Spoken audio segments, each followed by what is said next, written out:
vida do cristão sobre a terra, ela é uma vida passageira, o que a Bíblia chama de peregrinação.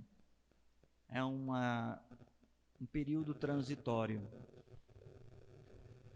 O que para muitos é uma grande coisa, uma maravilha, para o cristão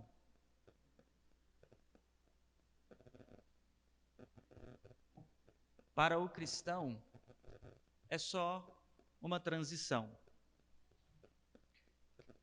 Todos nós sabemos que nós vamos viver um determinado momento da nossa vida, nós iremos morrer.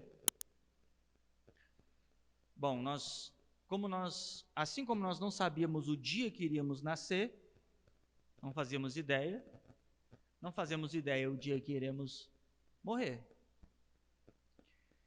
Mas existe uma coisa que é importante você entender, que existe uma eternidade e que essa eternidade é a verdadeira habitação. Nós estamos em uma transição para uma eternidade e uma morada melhor, uma habitação melhor. Isso que vocês estão vivendo aqui, isso que vocês estão presenciando aqui, nada mais é do que um translado.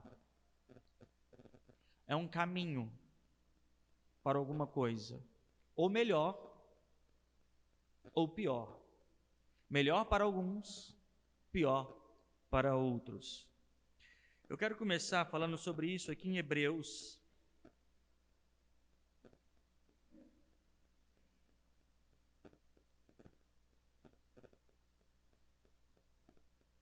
Capítulo de número 13.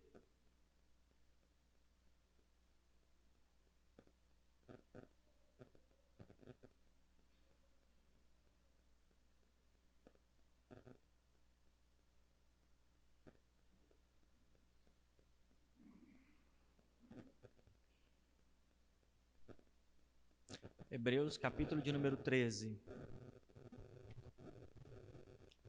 verso de número 12.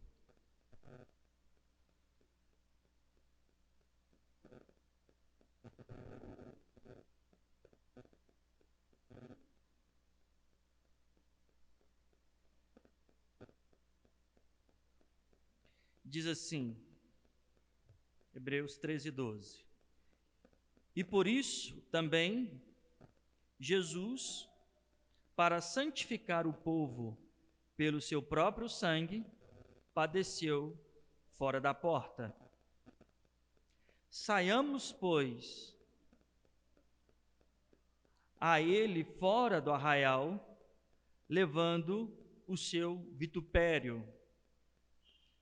Porque não temos aqui o quê? Cidade. A palavra cidade aí é sítio, tá? Do grego é habitação. Habitação.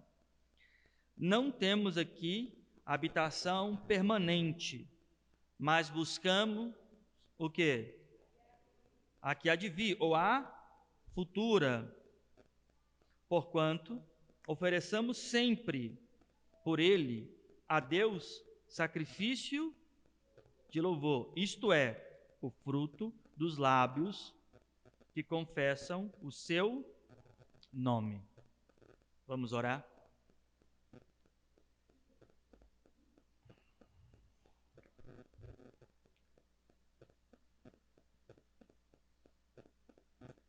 Ó Deus, dai-nos agora, Senhor, um coração em Ti. Tu és grandioso, Pai. Ó Deus, que seja possível que toda mente e coração aqui presente esteja voltados a Ti e somente a Ti.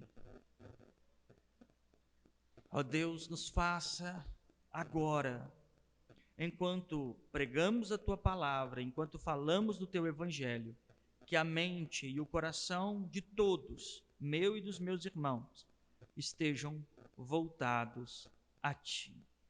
Somente a Ti. Fale conosco, Pai, em nome de Jesus. Amém. Bom, o autor aos Hebreus, no verso 14, diz que aqui não é sitiação ou habitação permanente. Com essa primícia, Deus sempre trabalhou e sempre moveu a sua obra, deixando bem claro que o povo de Deus nunca teve estabilidade de habitação aqui. Se você consultar a história do povo de Israel, desde a antiguidade, eles nunca tiveram estabilidade definitiva em suas terras. Bom, se você for olhar, o povo judeu foi ter retomado o Estado de Israel na década de 40. E se a gente for retrocedendo, a gente sempre vai encontrar invasão, a gente sempre vai encontrar exílio, a gente sempre vai encontrar escravidão. Você não encontra na história de Israel sossego permanente. Eu vou te dar uma outra informação. Deus jamais se preocupou em dar comodidade permanente ao seu povo. Essa falsa ideia de estabilidade é um engodo, é um engano que normalmente domina os corações que estão poucos esperançosos em uma eternidade perfeita, ou ainda que esperam a eternidade perfeita, estão com seu olhar nebuloso, porque estão confiantes em uma comodidade permanente. A primeira informação que você precisa colocar no seu coração é que quando Deus chamou o seu povo, Ele não garantiu estabilidade sobre esta vida. Não é esse o propósito.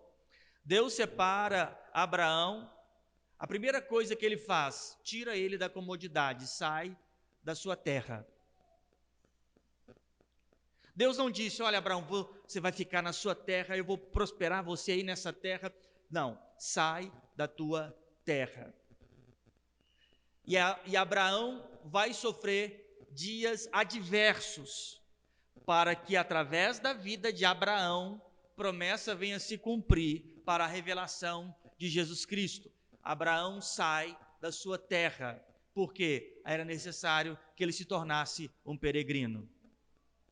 Moisés, por sua vez, uma vez levada à casa de Faraó, por propósito de Deus, criado dentro das estruturas do Egito, quando Deus o chama para sair daquela terra. E ele, movido por Deus, é desconstruído toda uma comodidade, casa, habitando entre os nobres do Egito, tendo uma vida cômoda, também teve que desconstruir tudo isso e viver uma vida adversa, complexa, difícil, desde sua aceitação do chamado no Horebe, as pragas do Egito, a rejeição de Faraó, a saída de dentro do Egito, a travessia do mar, a entrada no deserto e todas as outras adversidades. Não teve vida cômoda. Foi ele um homem, junto com um povo, vivendo uma peregrinação. Nós temos Noé, que tinha terra, habitação, casa, uma vez chamado por Deus, teve que construir uma embarcação, a terra encheu de água. Olha, Noé perdeu tudo. Noé perdeu tudo. A terra onde ele plantava, a terra onde ele cultivava, sabe o que aconteceu? Não ficou livre do dilúvio. A terra encheu e tudo dele foi devastado, as suas florestas, as suas plantações, tudo que ele tinha, a casa que ele tinha, tudo foi devastado pelas águas. E ele foi boiando em cima de um barco, sem morada, para parar em outro lugar, em cima de um monte, o Monte Ararat. Por quê? Porque Deus nos chamou para peregrinar. não temos habitação definitiva aqui. Aqui não é o teu lugar, aqui não é a tua casa, aqui não é o teu conforto, aqui não é lugar de você estender rede de conforto, aqui não é lugar de você ampliar varandas, aqui é lugar de você transitar para um lugar melhor. O Senhor Jesus, sabendo disso, ele nasce no meio de uma família, e a sua mãe tinha casa, e ele já nasce, ou melhor, ele na barriga da mãe tem que peregrinar. Por causa da perseguição, Maria teve que sair daqui, ir para lá, ir para Egito, voltar para Belém, uma transição. Se não foi de avião, não foi de carro, não foi de comodidade, foi sobre jumenta, foi atravessando madrugadas frias e dias quentes. Por quê? O Senhor Jesus, antes de nascer, já peregrinava. O reino não estava a favor dele, o império não estava a favor dele, a religião não estava a favor dele. Depois disso, ele cresce e sai da casa de sua mãe e começa a pregar e peregrinar. Quando começam a andar com o Senhor Jesus e começa a dizer a ele: olha, nós queremos seguir ele. Olha, os lobos têm os seus covis, os passarinhos têm os seus ninhos, mas o Filho do Homem não tem onde reclinar, porque ele foi chamado para peregrinar.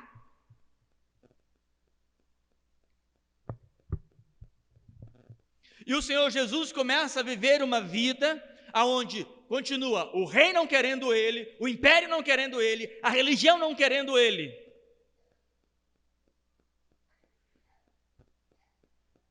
Em um determinado momento, sabendo disso tudo, ele preparando seus 12, ele argumentando sobre eles, acrescentando neles fé. No Evangelho de João, ele faz uma reunião, uma assembleia com esses 12, aí no capítulo 13, 14, 15, 16, e conclui no capítulo 17, ele faz uma reunião, e nessa reunião, ele diz assim: olha, eu vou preparar morada para vocês. Aquele que não tinha onde reclinar a cabeça, aquele que boa parte de suas habitações foram emprestadas, locadas, ele disse: olha, eu vou preparar um ótimo lugar. Para onde eu estiver, vós estejam também. É por isso que o autor aos Hebreus aqui no verso 14 está dizendo assim: porque não temos aqui cidade ou habitação permanente. Eu não sei se você já reparou, mas mesmo que você reforme a sua casa, mesmo que você pinte a sua casa e troque o piso, em algum momento uma rachadura aparece, em algum momento o piso precisa ser trocado, a pintura se desgasta, porque não temos aqui habitação permanente. E aí falando da habitação física, que é o seu corpo, que você também acha que é alguma coisa, por mais que você coma bem, por mais que você durma bem, por mais que você cuide bem do seu corpo, em um determinado momento você começa a ficar velho, você não consegue fazer as coisas que você fazia antigamente, porque nós não temos aqui habitação permanente. Mas vivemos como se tivéssemos, esperançamos como se tivéssemos.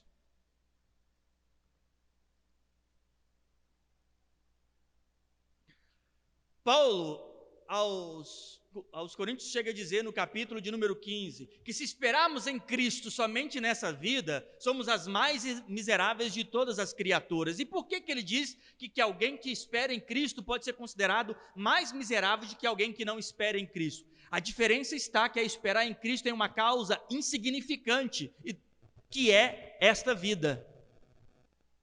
Ou seja, segundo Paulo, se alguém espera em Cristo aguardando melhora desse mundo, é um miserável. Porque o descrente já espera isso, ele não tem esperança na eternidade, ele não acha que existe um céu. O ateu, o cético, ele não acha que existe uma boa eternidade. Mas, para o crente, Cristo veio, o verbo de Deus se fez carne, habitou entre nós, ele pregou, ele anunciou, e mais do que isso, ele foi obediente até a morte, e morte de cruz, para a nossa salvação, para a nossa redenção. E a partir do momento que Cristo faz isso, se temos Cristo como uma esperança de resultados momentâneos, empobrecemos a cruz. Isto é miserável. Cristo não morreu na cruz para te dar um Brasil melhor. Cristo não morreu na cruz para te dar uma vida cheia de coisas. Cristo morreu na cruz para te perdoar dos seus pecados e fazer você livre do inferno e habitar com o Pai por toda a eternidade. Não temos aqui cidade ou habitação permanente. Como diz em 1 João, o que João vai dizer em 1 João é: para isso se manifestou o Filho de Deus, para desfazer as obras do diabo. Ele não diz para isso se manifestou o Filho de Deus, para nos tornar uma vida confortável. Não é para isso. Existem irmãos que estão por aí, em torno do mundo, passando profundas dificuldades. Se você for no Oriente Médio, se você for na Ásia, existem cristãos que estão morrendo, sendo perseguidos, degolados, e isso não é perda para eles. Por quê? Porque não temos aqui habitação permanente. Eles estão vivendo isso.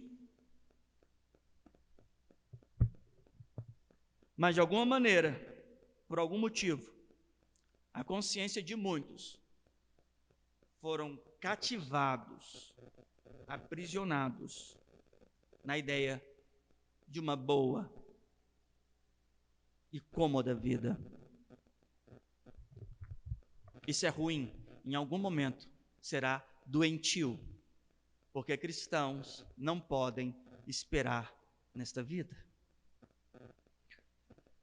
Paulo, ele vai escrever aos irmãos aos tessalônicos ali, ele vai escrever dizendo para eles sobre a excelência da salvação, porque se você pegar a 1ª e 2ª Tessalonicenses, existe um problema central. Os irmãos estavam morrendo, muitos estavam sendo mortos, outros irmãos, nobres irmãos, estavam morrendo, e eles achavam que deveriam viver mais. Já viu quando a gente tem alguém que é bom na nossa vida, e que a gente perde, a gente não fica, poxa, foi embora tão jovem. Não é assim? As pessoas ficam deprimidas porque os outros morrem. E Paulo vai escrever aos irmãos ali aos Tessalonicenses, dizendo o seguinte: olha, existe uma recompensa maior.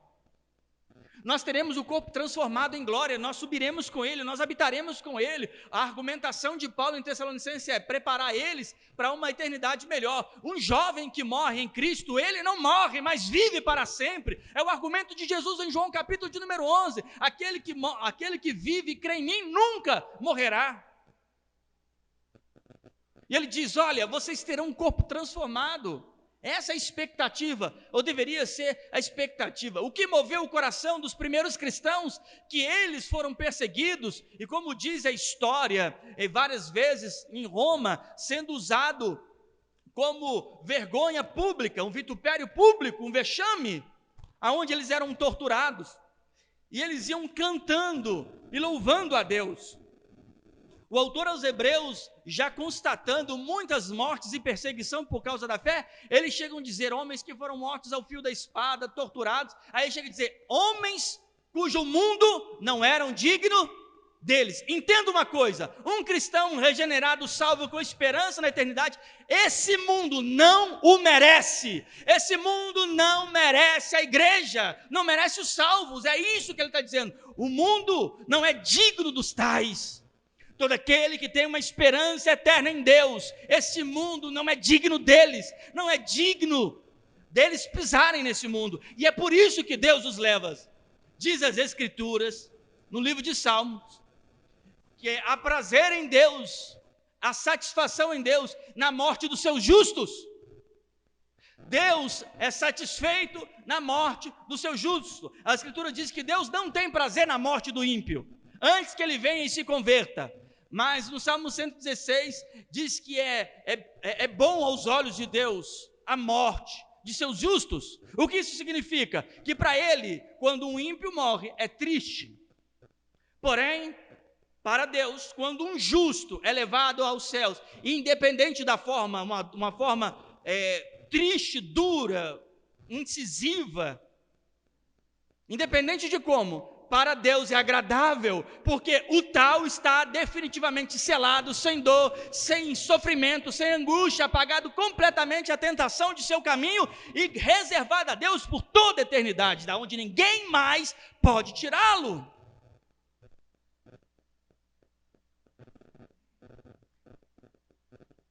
Deus, o Senhor Jesus, em João capítulo de número 17, ele diz: peço que não os tire do mundo, mas os livre do mal. Ao passo que o autor aos Hebreus diz que eram homens que o mundo não é digno deles. O que isso significa? Onde essas duas coisas se encontram? Enquanto estamos neste mundo, não somos deste mundo. O mundo não merece a igreja, porém Deus estabelece ela para que mais da igreja, mais dos salvos sejam manifestos, e a prova de que o mundo não merece, Deus retirará a igreja para os céus com sua própria mão. Haverá um dia que o Filho do Homem descerá dos céus e levará para si o seu rebanho, o seu trigo, as suas ovelhas. O mundo não merece. Assim como Adão, por causa do pecado, foi lançado ao mundo, tirado do Éden, agora a igreja, por causa da santificação do último Adão, será tirado do mundo e levado para o paraíso. O ladrão que estava ao lado do Senhor Jesus disse: mestre, lembra-te de mim quando entrares no teu paraíso. Ele: hoje mesmo tu estarás comigo no meu paraíso, porque não temos habitação definitiva nessa terra. Mas eu temo que a cristandade não enxergue isso. Por isso muitos se abatem, muitos se desviam, muitos ficam aflitos, todos ficam perdidos. Mas a nossa cidade, ou como diz aqui o capítulo 11, vá comigo de Hebreus, capítulo de número 11. Capítulo 11, verso de número 13.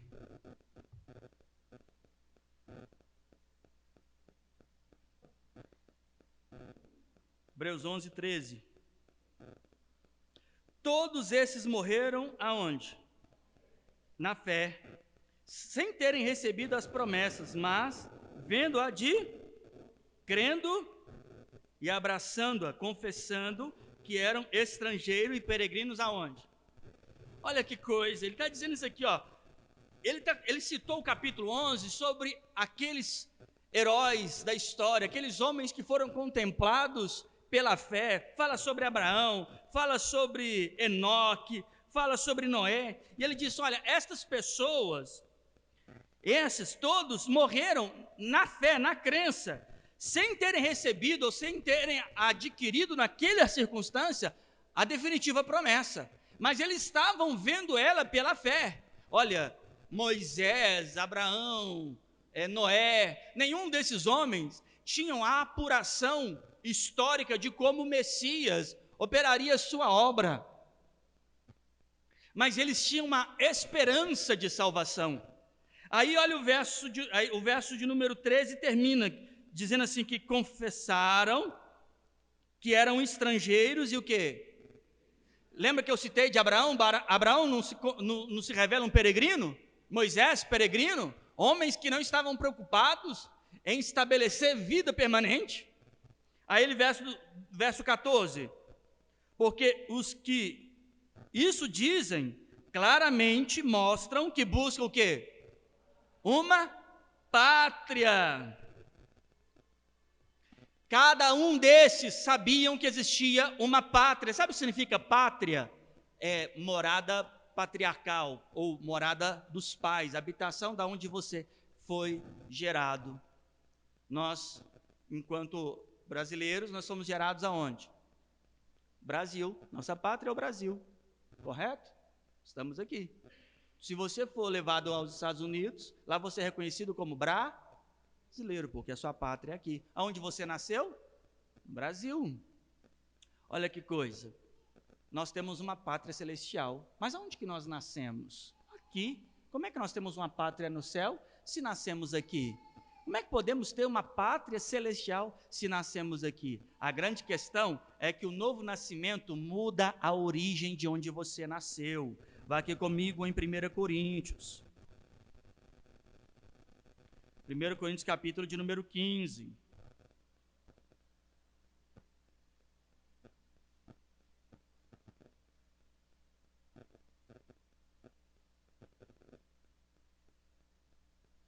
Primeiro Coríntios capítulo 15, olha o verso 47.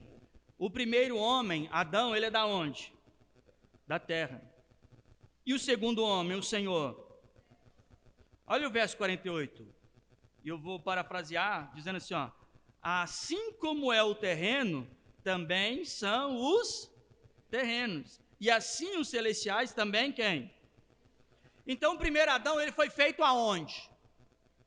O primeiro Adão foi feito do pó da terra. Da onde que ele é? Da terra. Agora o segundo, ou no caso aqui, o último Adão, olha aqui da onde ele veio, Evangelho de João. Evangelho de João, capítulo de número 3.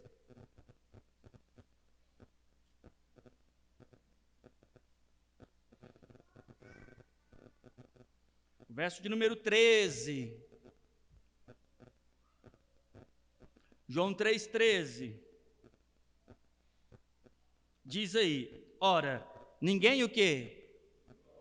Senão quem? Aquele que desceu do céu. Quem? Que está no céu. Então vamos lá, se nós surgimos de Adão e vivemos na natureza carnal, a nossa pátria é a terra. Então faz todo sentido você sofrer por este mundo. Se você ainda é adâmico ou nascido de Adão, faz todo sentido você se perturbar por este mundo. Mas aqui está dizendo que o último Adão, que veio, ninguém subiu ao céu, senão aquele desceu, o Filho do Homem que está onde? No céu. Assim como é o terreno, são os terrenos, mas e o celestial? Assim como é o celestial, são os... E quem são celestiais? Aqueles a cujo Cristo veio dos céus, morre no Calvário, ressuscita ao terceiro dia, e depois, ao 50º dia, sobe aos céus, e está como primícia de Deus, agora na expectativa de que todos aqueles que creem em seu nome, volte para Ele, porque lá é a nossa morada original. Não somos, ou não deveríamos ser mais da terra. E talvez Deus vai ensinar isso para você da forma mais dura que você possa entender. Não somos deste mundo, isso precisa ser satisfatório. Enquanto o mundo está em ruínas, contudo o homem nosso interior vai se transformando de glória em glória, atingindo a eterna forma de nosso Cristo. Quando alguém vira para Jesus e diz assim, eu quero te seguir, mas deixa eu enterrar meu pai. E o que ele disse? Deixe os mortos sepultarem os seus mortos. Deixe que o último apague a luz. Nós, então, esperaremos uma melhor morada. E é isso que tem que arder em teu coração. Olha, já temos, ó Deus, Deus já nos deu, irmãos, uma pátria triunfante, aonde que nada que perturbe a santidade de Deus adentrará. Lá não dependerá das coisas que os homens confiam neste mundo, porque o próprio Deus se estabeleceu como nossa habitação. Insubstituível. É uma glória que não transita. Mas talvez Deus vai ensinar isso para a igreja da forma mais dura, para que ela possa aprender. Como é que Jó aprendeu que Deus é o Senhor de todas as coisas, antes mesmo que ele nascesse? Ele pergunta para Jó, estou vendo aí, onde você estava quando eu fiz o mundo, hein? O que você estava fazendo da vida enquanto eu estava criando tudo? Jó, que passando aquilo tudo, ele disse, olha, antes eu conhecia o Senhor, de quê? De ouvir falar. Será que não há uma cristandade nos dias de hoje que aprovam o discurso do Evangelho muito bem por ouvir falar? Ouvir falar é bom, porque Hebreus diz que a fé vem pelo ouvir. Mas o Senhor Jesus vai dizer, aquele que ouve as minhas palavras e põe por obra é como uma casa sobre a rocha. Ou seja, a fé sem obra é morta. O que Jó não entendeu é o que muitos cristãos não entendem. Não interessa a sua devoção, seu cuidado religioso. Se você não entender que Deus tem uma obra perfeita sobre a igreja, você vai sofrer mais do que deve. Não interessa se você é pagador de impostos, não interessa se você trabalha. A grande questão é, se você não tiver a verdadeira expectativa do que vai acontecer conosco para a eternidade, o seu sofrimento é maior.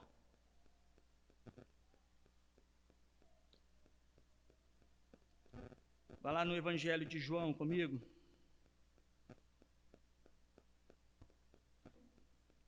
Capítulo de número 3. Não, acabei de ler já. Volta comigo em Hebreus, por favor.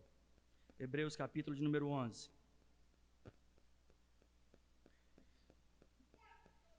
Hebreus, capítulo de número 11. No verso 14, ele diz aqui: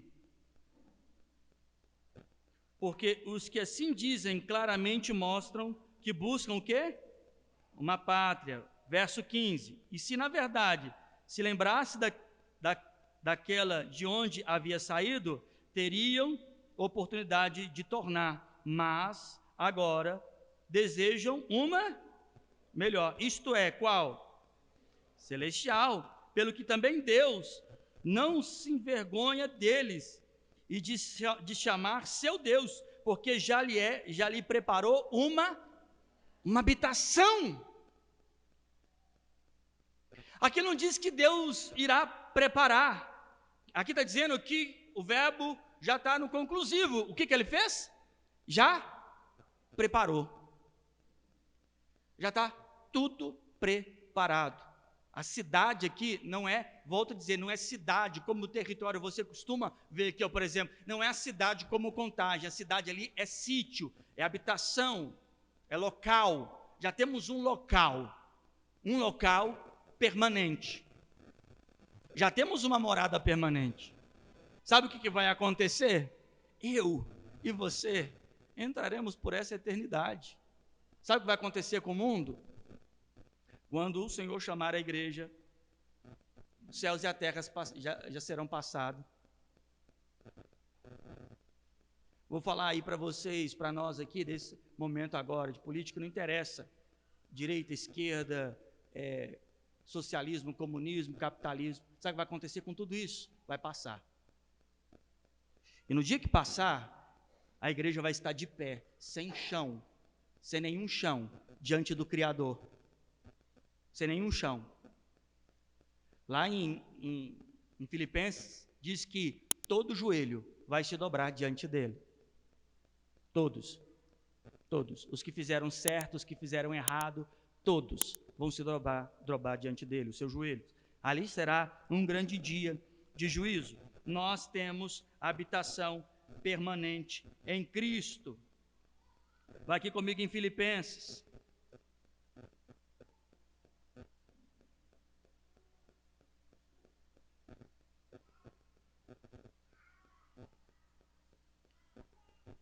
Filipenses, capítulo de número 3.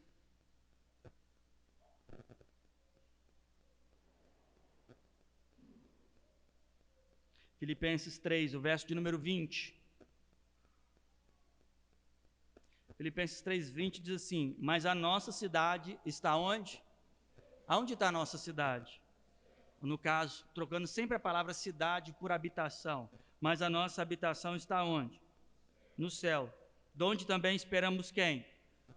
O Salvador. Quem?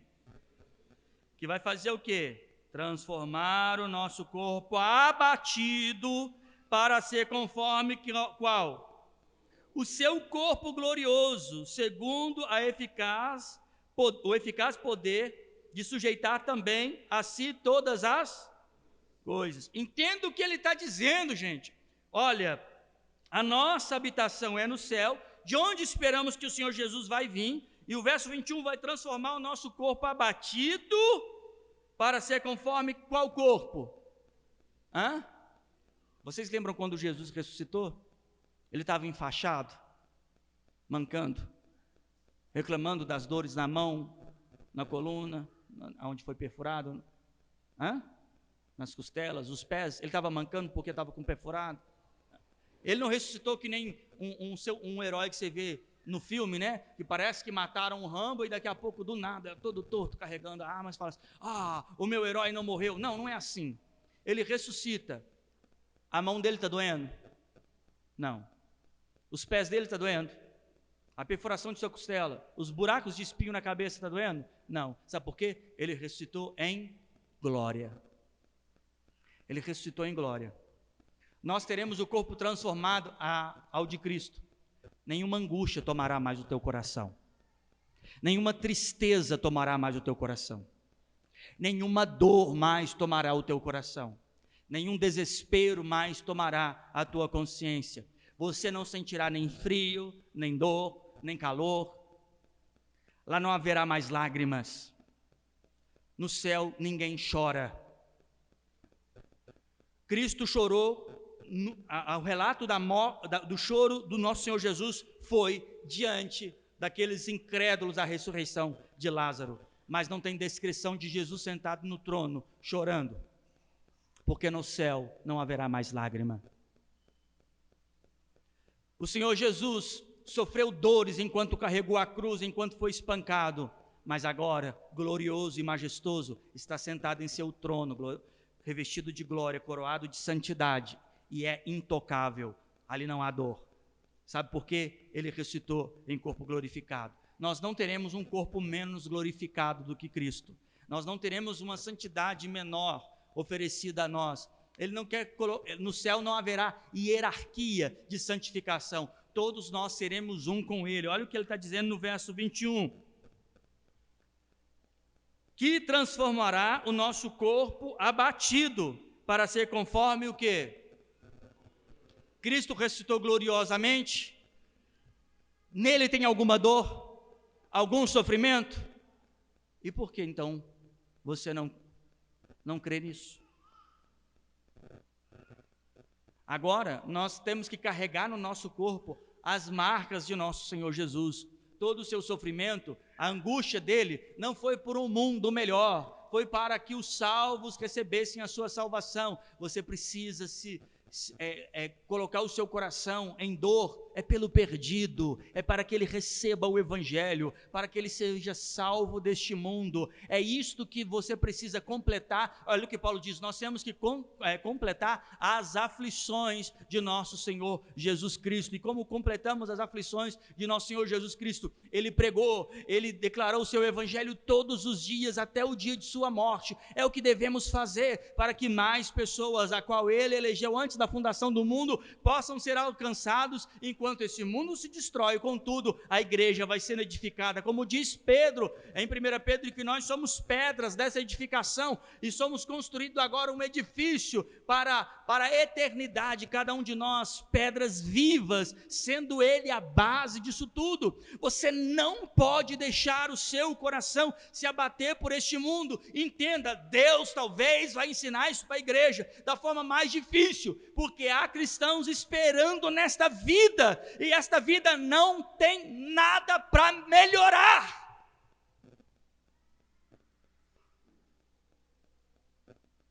Talvez você pense: o desviado é o que está bebendo, o desviado é o que está se prostituindo. Talvez você se desviou a sua atenção, achando que nós teríamos um mundo melhor. Isso é coisa para John Lennon colocar na sua música. Isso é coisa para os cantores colocarem na sua ideia. Nós não. Nós esperamos uma pátria eterna, cuja o nosso Senhor, que não foi eleito por ninguém, mas que nos elegeu nele para morarmos. Esse é o único reino que nós podemos viver. Não é o reino onde nós elegemos alguém, mas é onde o rei elege aqueles que vão morar com ele. Essa é a verdadeira pátria. Essa é a verdadeira morada. É aí que nós devemos habitar e esperançar. E como diz Paulo em Romanos, capítulo de número 8, tem um espírito em nós, gemendo e orando com gemidos inexprimíveis, na expectativa deste dia, do dia que o céu vai se abrir. Há um arder no meu meu coração de esperança, das nuvens se desfazendo, e eu vindo o seu manto de glória descer dos céus e chamar pelo nome cada um de sua igreja. Benditos do Pai, servo fiel. A pergunta de nosso Senhor Jesus no Evangelho é: quando vier o Filho do Homem, porventura encontrará fé na terra? O que você depositou sua fé? No que você tem depositado a sua fé? Quando ele vier, quando o bonde dele vier, quando o seu navio vier, quando a sua embarcação vier e buscar a igreja, a quem ele vai encontrar assim? Era isso que eu estava esperando. Estevão, quando morria, não estava assim: poxa, tão novo, eu não vou casar, eu não vou ter filhos, eu não vou poder viajar. Foi essa, ele começou a murmurar: poxa, eu estou aqui pregando a palavra de Deus, agora esse povo vai acabar me matando, eu não vou poder ver os meus filhos crescerem, eu não vou ver Jerusalém ser tomada por Deus de novo, eu não vou contemplar nada destas coisas, eu vou morrer. Oh, vida triste! Eu sou um cristão e vou morrer assim, tão novo. Esse foi o desespero de Estevão?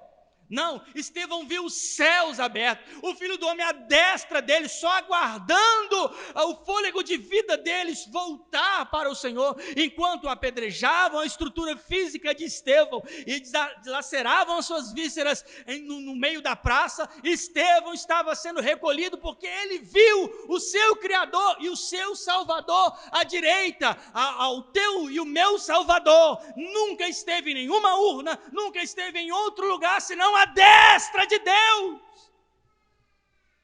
É lá que ele está. E ele vai vir buscar a mim, e ele vai vir buscar aquele que esperançou isso. O mundo jaz em quem? A Bíblia não, olha o que estava dizendo em 1 João, o mundo jaz, não, vai comigo em 1 João. 1 João capítulo de número 5.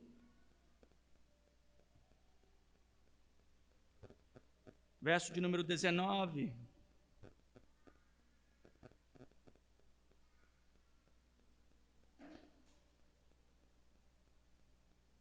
João 5,19 diz assim: sabemos que somos de quem? E que todo mundo está onde? O mundo está na onde? Quem é que impera no mundo? Fala! Maligno. Quem é que governa esse mundo? Não é? Efésios capítulo 2, é a potestade do ar, não é isso? Antes andava no mundo, onde o governo é esse, o império das trevas. Então quem governa é esse mundo caído aí? Quem está na administração disso tudo? O maligno. O que pode melhorar desse mundo com um gerente desse? Absolutamente nada. A única coisa que você precisa saber, começa o verso 19, vou dizer até 3, e você vai dizer: 1, 2, 3. Sabemos que somos. Isso é suficiente? Isso deveria ser suficiente, porque o mundo já tem o maligno. O que você precisa saber? Que somos de quem? De Deus. Não vá aprender isso da maneira mais difícil. Não vá aprender isso da maneira mais difícil. Tenha uma consciência, o mundo jaz no... Verso de número 20. Sabemos que já o Filho de Deus é o quê? Vindo. E nos deu entendimento para conhecermos o que é verdadeiro. E no que é verdadeiro, isso é, em seu... Este é o verdadeiro Deus e o quê? O mundo jaz no maligno, temos que saber que estamos em Deus, e aí ele vai dizer que e sabemos que já o Filho do Homem é vindo e tem nos dado entendimento do que é verdadeiro. E o que é verdadeiro? O que é a verdade? A verdade é que Deus enviou o seu Filho para nos salvar. Irmãos, eu quero que você imagine uma situação. Imagine que você está dentro de um barco. Você está dentro de um barco. lá no navio, num cruzeiro, viajando. Aí, eu quero que você imagine o seguinte, aí chega uma embarcação do lado, e sabe quem está na embarcação? O engenheiro do navio. Aí o camarada que construiu o navio fala assim, vocês estão todos, o barco lá parece que está bem. Aí ele começou a dar uma afundada, aí o gerente do navio falou assim, gente, pula para cá, porque o barco vai afundar. O gerente, o gerente não, o engenheiro, o dono, o que construiu a embarcação, disse assim, olha, essa embarcação vai afundar. E ele vira para você e fala assim, ó, pula para cá. O que você faria? Hã? Então o Senhor Jesus vem de passagem, ele, ó, gente, pula para cá, esse negócio está afundando. Vem e me segue, esse negócio está afundando. Aquele que não deixar pai, mãe, sai fora, o negócio está afundando. Deixa os mortos sepultarem os seus mortos. O barco está... Ele apareou, ele veio e apareou o barco, falou, pula para cá que o negócio deu ruim aí. É isso que é a mensagem do Evangelho. O mundo jaz o prédio está em chama, o barco está afundando, e o Senhor nos antecipou, dizendo, olha, no que é verdadeiro estamos. E o que é verdadeiro? Senão a mensagem de Cristo para a nossa salvação. Eu quero que Deus ensine a igreja a esperar. E eu confio que Ele ensinará a igreja, e não me interessa os métodos pela qual Ele vai fazer isso. Olha, não me interessa se vai ser difícil aprender isso, mas vai ser glorioso quando a igreja aprender isso. Ela estará totalmente cativada à mensagem do Evangelho, estará totalmente cativada à mensagem de Cristo, selada com o Espírito da redenção eterna, um sangue justificador estará sobre nós, e não interessa o que está acontecendo, não interessa a implosão deste mundo, olha, não interessa o quão forte é o dilúvio, a embarcação foi bem construída. Nenhum dos animais, ou nenhum da família de Noé, nenhum deles sofreram com as águas do dilúvio, todos foram preservados até o alto monte. Assim será a minha vida e a sua vida. A nossa habitação está em Deus, em Deus.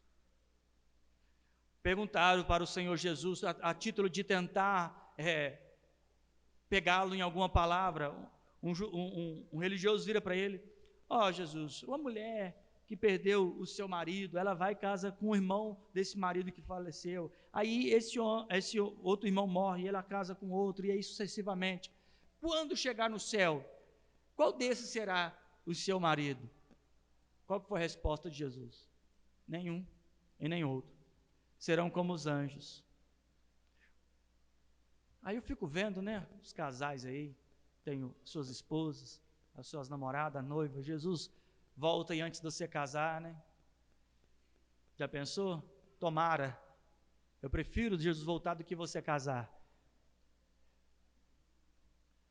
Apesar de que talvez alguém espere tão pouco o Cristo que prefira casar do que Jesus voltar. Ou você que está aí, que já é casado, né, tem os seus filhos, a gente chega de casa, dá um beijo na esposa, nos filhos, está ali junto. Na eternidade, não vai haver isso. Aí você fala assim, nossa, então eu não vou ser papai, eu não vou ser marido, não vou ser esposa, não, chega. Você não vai ter que mais, olha que desespero, você não vai ter que mais passar a roupa dele. Olha que coisa ruim. Você não vai mais ter que lavar as roupas dele. Não vai ter que pegar mais a toalha molhada em cima da cama. Isso vai acabar. Essas coisas vão acabar. Você, homem, nunca mais vai ter você chegando em casa cansado com a sua mulher contando a vida dela toda, como se tivesse tido 88 horas o dia dela. Você não vai sofrer com isso. Quer dizer, você não vai ter mais esse prazer, desculpe dizer. Você não vai ter mais esse prazer. a eternidade, nós seremos como Ele, gente. Essa talvez seja a parte. Olha, sabe que as Escrituras não falam que é de fé em fé? Sabe o que significa de fé em fé? Que a fé, ela é evolutiva, ela cresce. Eu preguei esses dias para trás sobre fé aqui em algum dia, eu não me lembro quando. A fé, que significa fidelidade, ela é, ao longo do passo, ela é gradativa, ela vai tomando proporções. De fé em fé significa escalonando. Eu posso dizer que eu acho que existem cristãos, essa é a minha experiência de percepção, existem cristãos que têm fé que Jesus Cristo morreu na cruz, têm fé que Jesus Cristo ressuscitou o terceiro dia, mas ainda não têm fé que a nossa eternidade é melhor que a vida que temos hoje. É duro dizer, mas talvez existam cristãos, não talvez, eu já presenciei de cristãos, que ele não tem fé suficiente para acreditar que a nossa promessa celestial é melhor do que temos hoje. E talvez você acha que está demorando, não está não. Você acha que Jesus vai voltar daqui 200 anos? 300 anos? Bom, se eu tenho 40 e se Deus me permitir querer que eu viva aos 80, Jesus vai voltar para mim daqui 40 anos. Então está muito perto. Porque para eu chegar no 40 foi só um piscar. Então Jesus vai voltar muito mais rápido que você imagina. Eu fico pensando que as pessoas não têm ideia da percepção de que Cristo volta muito cedo para todo mundo. Ele volta muito cedo. Há um tempo atrás eu estava vendo um documentário científico que dizia que daqui 60 milhões de anos o Sol vai engolir a Terra. Aí eu fico, gente preocupada, nós temos que cuidar da natureza porque o Sol vai engolir a Terra daqui 60 milhões de anos. Aonde que eu vou estar 60 milhões de anos? Você acha que Jesus também está demorando para voltar? Poxa, 2000 anos, Jesus não voltou ainda, quando que ele vai voltar? É só vocês aguardar, que eu te falo, que os que estão aqui, não vai virar o próximo século sem ver Jesus face a face. Não vai virar o próximo século. Todo mundo que está aqui, antes que vire o século, já estará diante do trono de nosso Cristo. Você acha que um século demora muito? A Segunda Guerra Mundial vai fazer 100 anos. A Segunda Guerra Mundial, que até tempo atrás tinha heróis de guerra, já vai fazer 100 anos. O Brasil já tem mais de 500. Em menos de 100 anos você encontra com o seu Jesus. Em menos de 100 anos. Daqui a pouco. Para alguns, mais cedo. Talvez você que está aí me ouvindo, não entendeu que essa deve ser a sua expectativa. E o que nós temos que fazer? Viver como peregrinos. Volta aqui em Hebreus.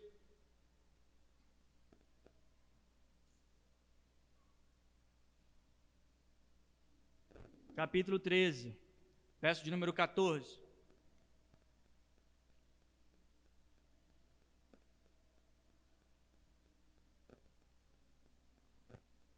Hebreus 13, 14, diz aí, porque não temos aqui o quê? Mas buscamos o qual? Buscamos qual? A futura. Buscamos a futura, aquela a qual para nós está proposta, garantida, Cristo já estabeleceu. Lá tem reino, lá você não terá inseguranças, não terá dor, não terá tristeza, não terá angústia. Mas como eu faço para participar desta morada eterna garantida para nós? Bom, eu preciso confessar o dono dela. Eu preciso confiar no dono dela. Cristo morreu, ressuscitou o terceiro dia e agora está à destra do Pai. Deixou para nós o seu Espírito, a sua palavra, os irmãos, a congregação, nos deixou uma viva esperança. O que nós devemos fazer? Atravessar esse deserto. Atravessar esse deserto. Eu vou te dizer o que aconteceu enquanto atravessavam o deserto. Eles aprenderam a fazer louvor. O povo hebreu aprendeu a cantar, sabe, foi aonde? No deserto. No deserto. Sabe o que eles receberam no deserto? A palavra de Deus. Enquanto o povo hebreu estava no Egito, eles tinham só a palavra de Faraó e os chicotes. Foram para o deserto, Deus deu para eles mandamento. No deserto, recebemos o seu mandamento. Outra coisa que eles descobriram no deserto, Deus alimentou eles. Eles não tinham plantação, eles não tinham como cultivar, a terra era, o chão era terra, a areia era árido, eles não podiam cultivar. Deus não atravessou por eles por outro lugar, a não ser por um caminho de deserto, porque Deus queria os alimentar. Eles não poderiam atravessar os 40 anos falando assim, ó, pelo nosso braço comemos durante 40 anos. Não. Deus provou para eles que no deserto também foram alimentados. O frio da madrugada, Deus os aqueceu. O sol do dia, Deus os refrigerou. As suas vestes foram cuidadas. Lá, eles não tinham alfaiataria, eles não tinham como costurar, não tinham como plantar, não tinha como fazer absolutamente nada. Viviam de tenda em tenda, de tabernáculo a tabernáculo, transitando sobre a terra, até chegar no momento simbólico, aonde Deus nos dá uma morada definitiva, que representa a nossa estadia. Nós estamos num deserto. Estou vendo o crente tentando plantar.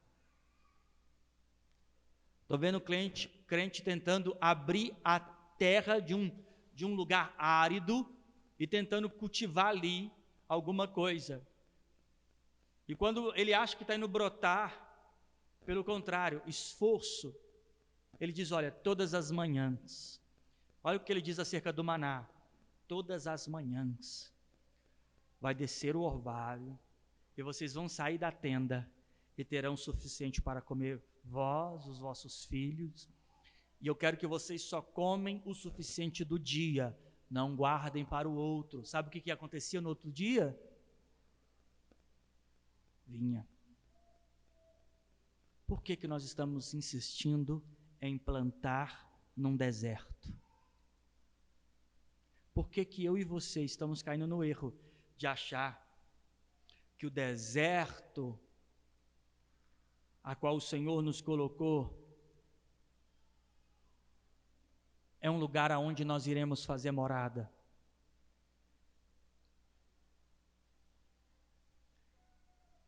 O Senhor Jesus vai vir buscar a igreja. Vai vir buscar você, seu esposo, a sua esposa, os seus filhos, e vai colocar num lugar que você nunca imaginou como seria. Nenhum teólogo conseguiu descrever isso. A visão de João, transcrita, não descreve. Irmãos, você está faltando algum júbilo no teu coração, na tua boca? Naquele dia, haja garganta. Se não fosse uma garganta transformada em glória, você não ia conseguir se expressar tão grandemente bem naquele dia. O teu olho será transformado, que você vai contemplar o teu Criador face a face. Essa tem que ser a sua expectativa. E agora, como devemos viver? João 17, peço que não os tire do mundo, mas o mal ali, sabe qual que é? Tentação. Eu já expliquei sobre isso. Se o mal fosse livramento de coisas, porque tem crente que regozija sobre livramentos, né? Se mal fosse livramento, o que aconteceu com Paulo? O que aconteceu com Estevão? Olha, as escrituras dizem, olha, peço que não os tire do mundo, mas o livre do mal. Estevão morreu apedrejado. Ué, Deus não o livrou do mal? Pedro foi preso, Deus não o livrou do mal? João passou a sua velhice em uma prisão. Ué, João não foi livre do mal? Qual mal você acha que você deve ser livre? Qual mal? O mal é a tentação, é tudo aquilo que provoca você inclinação à desobediência. Ele diz que sobre esta pedra edificarei a igreja, e as portas do inferno, sabe qual que é a porta do inferno? O pecado. É disso que nós fomos livres. se vão chicotear, se vão arrastar pelas praças, isso não é ser livre desse mal. Peço que não os tire do mundo. O mundo não é a nossa casa, é a nossa transição, mas os livre do mal. Os livre do mal. O povo de Israel que atravessou o deserto, com exceção de duas figuras, toda a primeira geração que saiu do Egito, não foram livres do mal. Porque o mal não era Faraó. O mal sempre foi o pecado. Porque da mão de Faraó eles saíram, mas da escravidão de seus corações, não. Foram engolidos no deserto. Peço que não os tire do mundo. Então é tempo de você clamar por uma melhor eternidade. A nossa morada. Sabe a nossa pátria? Se pátria vem de patros, patrônomo, pai, habitação de pai. Aonde nosso pai habita? Nos céus. Sabe onde nós habitaremos? Nos céus. Fique de pé.